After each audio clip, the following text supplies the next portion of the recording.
Hey guys, it's Tessa from Handle the Heat. Today I'm going to show you how to make one of my all-time favorite childhood dishes, and that's for homemade mac and cheese. Who needs a box mix when you can make it from scratch and it's super indulgent, creamy, rich, and delicious? You guys are going to love this recipe. If you'd like to learn how to make homemade mac and cheese, then just keep watching. To get started, I'm going to cook my macaroni in a pot of boiling salted water for about 6 to 8 minutes or until al dente. While that's cooking, I'm going to get started on my homemade breadcrumb topping. I'm making homemade breadcrumbs with just plain white sandwich bread. Chop the crusts off, toss it in the food processor, and pulse that until it's finely browned. Then add 2 tablespoons of melted butter. This homemade breadcrumb topping gets super golden brown, crisp and crunchy on top of our baked macaroni and cheese. It's so worth the extra effort because these homemade breadcrumbs are about 1,000 times better than any store-bought breadcrumbs. My macaroni is now done cooking. I'm going to let that drain.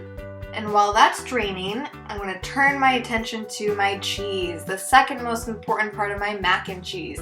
I'm actually using 2 types of cheese, extra sharp cheddar and Gruyere. Make sure you do not skimp on the cheese quality because it's really the star of this dish, right?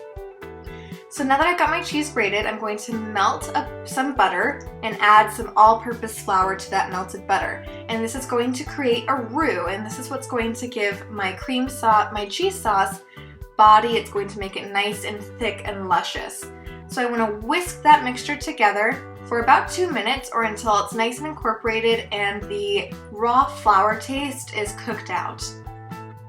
As you can see, right behind my pot, I actually also have a pot of whole milk, and I've been heating that up so that it's nice and warm, so that when I gradually add it to my roux mixture, it won't seize the mixture too much. You want to make sure to be constantly whisking as you gradually add the milk to the roux, and this way you can get all of the lumps of the roux out, and you're left with a nice, creamy, smooth, silky sauce.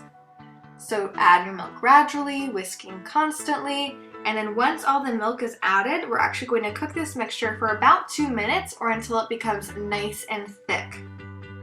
And I know it's a little difficult to see in this video, but my mixture has thickened quite a bit, and that means that it's time to add in my pepper, my dry mustard, my smoked paprika, and my salt. And these little spices that I'm adding here are just going to give my mac and cheese amp up the flavor a little bit. You're not really going to taste mustard or paprika or anything. It's just going to round out a nice savory flavor. Off the heat, I'm going to add in my cheese, and this is a lot of cheese. This is actually about 1 pound of cheese, so we are not skimping on the cheese here. And because this is a baked mac and cheese recipe, the sauce there will basically be a lot of sauce, and it's not going to be super, super thick because we want the mac and cheese to come out of the oven and still be nice and creamy and rich and not get dried out. So baked mac and cheese sometimes requires a little bit more sauce. So adding my sauce to my cooked macaroni, I'm going to toss that, make sure it's nice and thoroughly coated, and then it's going to go into a 3-quart baking dish. You can also serve this in individual gratin dishes. Just make sure that your baking dish has a little bit of cooking spray on it beforehand because you don't want any cheese getting stuck to your baking dish when you're doing the dishes later.